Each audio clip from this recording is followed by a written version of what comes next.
Welcome back to the OCS YouTube channel. I'm Kara Dennison, Executive Career Coach, SPHR Certified HR Professional, Forbes writer, resume writer, and I am here to talk to you about advancing your career.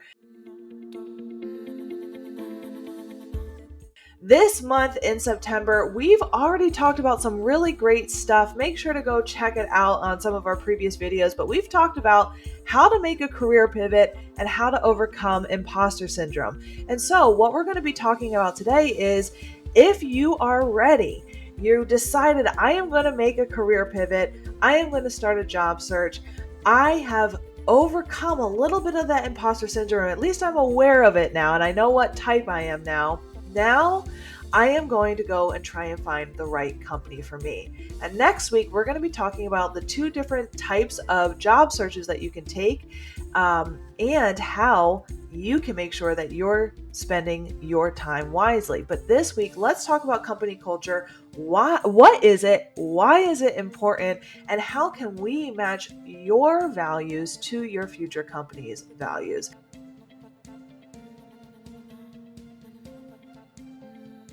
So first and foremost, let's talk about what is company culture.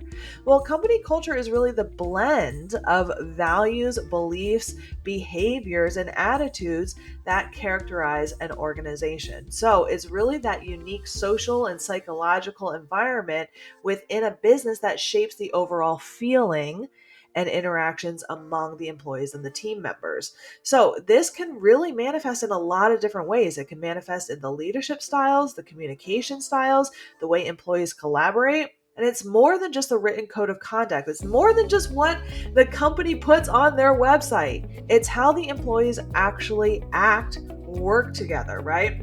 A strong company culture, it's going to foster an engaged workforce, employees that are excited to come to work, that are excited to make an impact. Of course, there's always going to be a day or two, that, you're just not feeling it. But overall, you love where you work. You know that you're making an impact and you feel really aligned in the work that you're doing.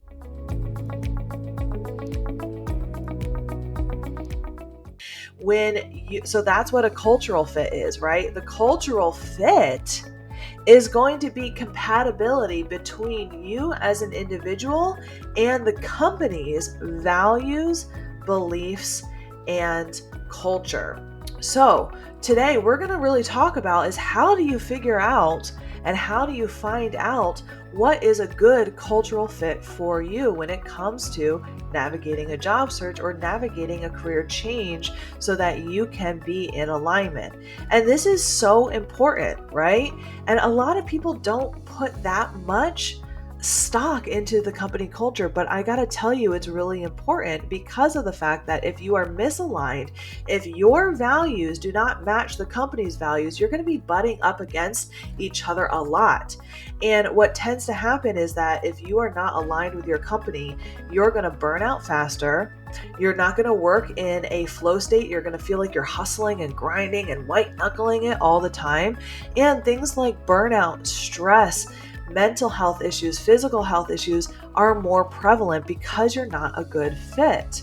However, when you are a good fit, when you are in alignment, when you are thriving, things increase like productivity, innovation, creativity, your engagement at that company, right? Your loyalty to that company too. And all of those things are good things because you feel like you are being fulfilled, you're making an impact, and all of your other needs are met too. So this is something that's really, really important. We have released just yesterday a podcast that talks about how to really determine what is a company's culture. So we go over a lot of really good actionable strategies on how to find out a company's culture, how to find out what a department's culture is, and really to dig into that research in finding these things. So today, what we're going to focus on in this video is really how to determine what your personal values are so that you can really ensure that you have that cultural fit. Because a lot of times, sometimes we don't do that initial internal work first to say, what's important to me before we go out and try and seek that fulfillment externally first, right? So what we're going to do is talk about what's important to us today. And then if you want to go out and find the company that matches with you, having that cultural fit, definitely go check out our podcast. It's called the Career Advancement Academy. We also have all of our recordings of our podcast live. Me and my husband, Jack, who is our co-coach in Optimized Career Solutions, we record our podcast. You can check out that video here on this channel too.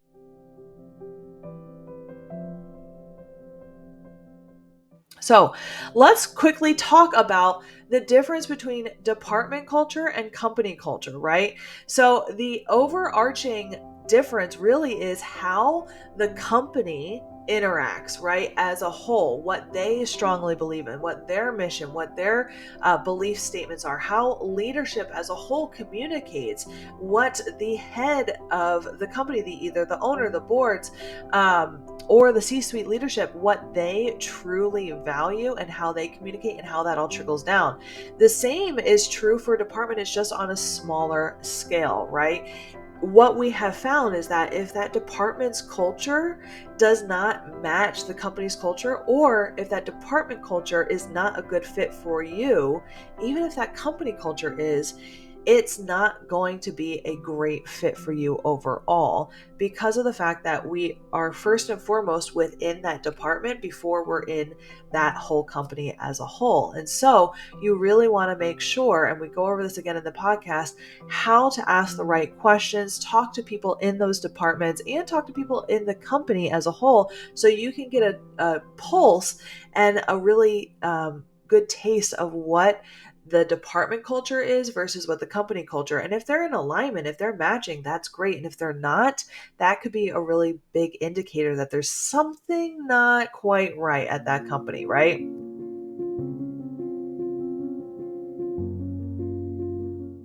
So today, what we're going to be talking about is we're going to be talking about how to identify and prioritize your personal values.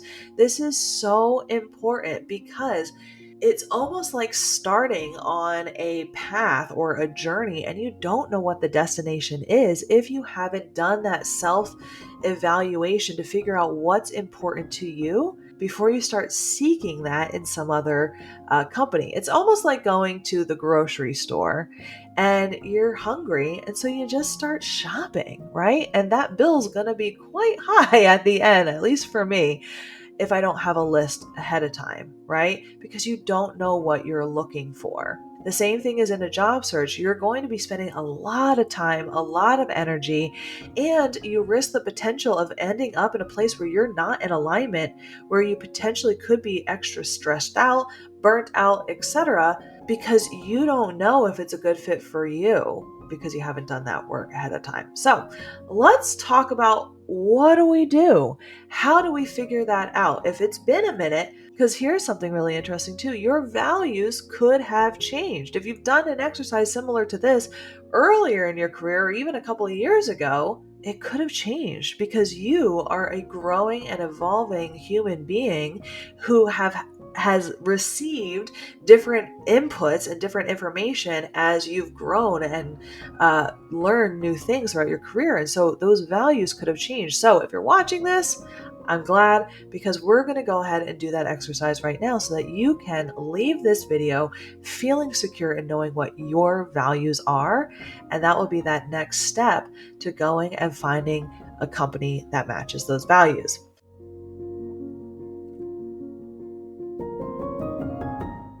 So, how do we determine what our values are? First and foremost, we want to really get a list of values and start narrowing them down, right? So we want to start by brainstorming. Write down values that resonate with you, whether they are related to integrity, creativity, family, ambition. Don't limit yourself at this stage. We are thinking about ourselves as a whole person and what's important to us. If you don't know where to start, I've got something for you. Take a look at all of the incredible values on this next slide and feel free to pause this video so that you can really dive in. There's over 100 different values on this next slide so that you can dive in, take a look and really write down what I suggest the first 10 to 15 that really speak to you. Let's take a look.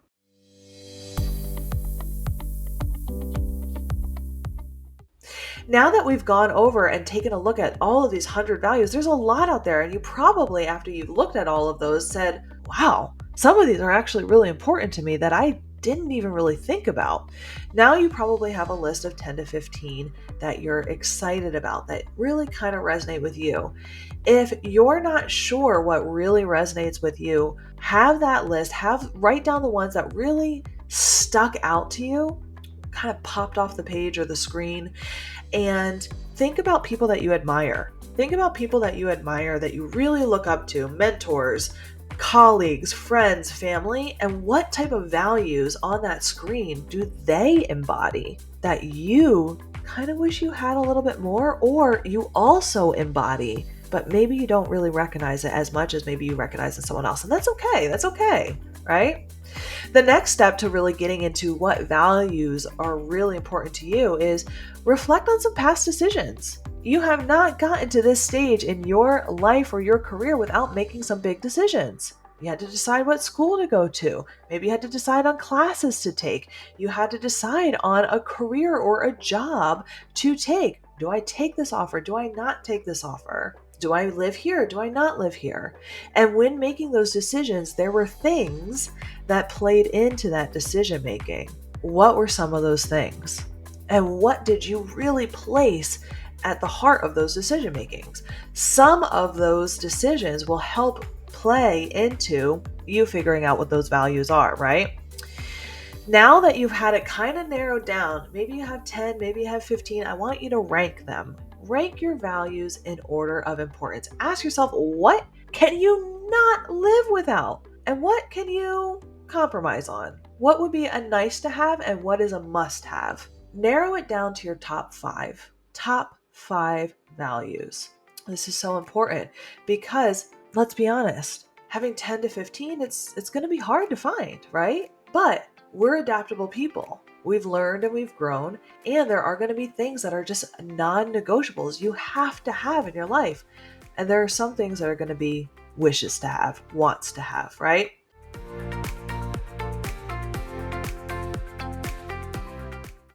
When you're doing this, one of the key aspects that I find to really help me embody these values is to really visualize a future version of myself, a future ideal version of myself.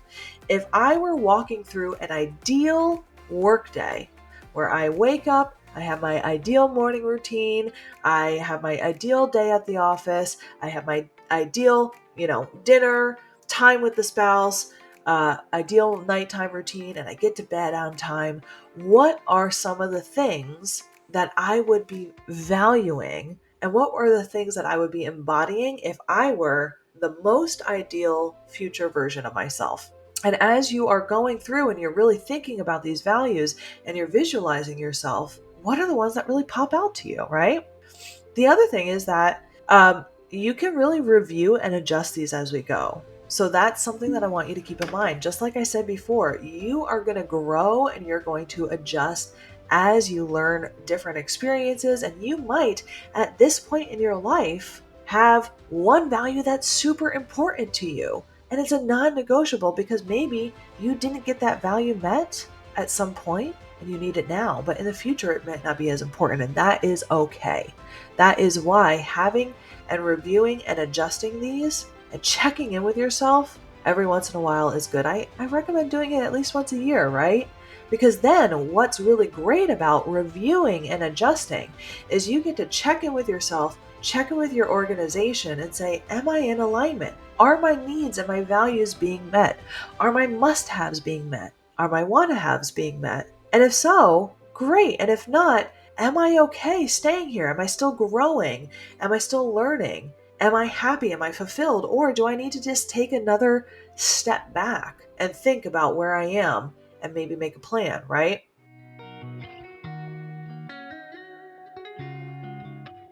The final step after you have done all of this is going to be incorporate your values into your goals and your actions. So make your values tangible by integrating them into your daily decisions. Start embodying your values. Incorporate them in your long-term goals. By living your values, you become that authentic, ideal future version of yourself, right? Ask yourself first and foremost, what is one thing that I can do today to live more in alignment with my top 5 values? Not only that, but now you have a clearer picture of who you are and the types of people that you align with most. And so when you go and you start looking for other companies to work with, you're going to be looking for companies and people who align with your values. And you're also going to know what values are not in alignment as well. I highly, highly recommend going and checking out our podcast from yesterday. Definitely check out how to research and find out more about company cultures and department cultures. That's what we go over, Jack and I, in this episode. And if you are in the middle of a job search and you need help with your resume and your LinkedIn and really showcasing your values and your skills and experience on your resume and your LinkedIn profile, take a look at our website in the bio below. We offer customized packages, services where you get to work with me, where I get to make sure that you are being branded and your values are being seen across the board on your resume and your LinkedIn. And we have plenty of courses where you can make sure that you're having a strategic and authentic job search. We're going to be going over next week about what's the difference between the traditional job search and a strategic and authentic job search and the pros and cons of both. So I highly recommend, if you haven't subscribed, please do. We would love it. And let me know in the comments below what your top 5 values are. I would love to come back and read and see which ones you ended up finding what your top 5 values are. I hope that you have a great rest of your week, and I wish you all the best.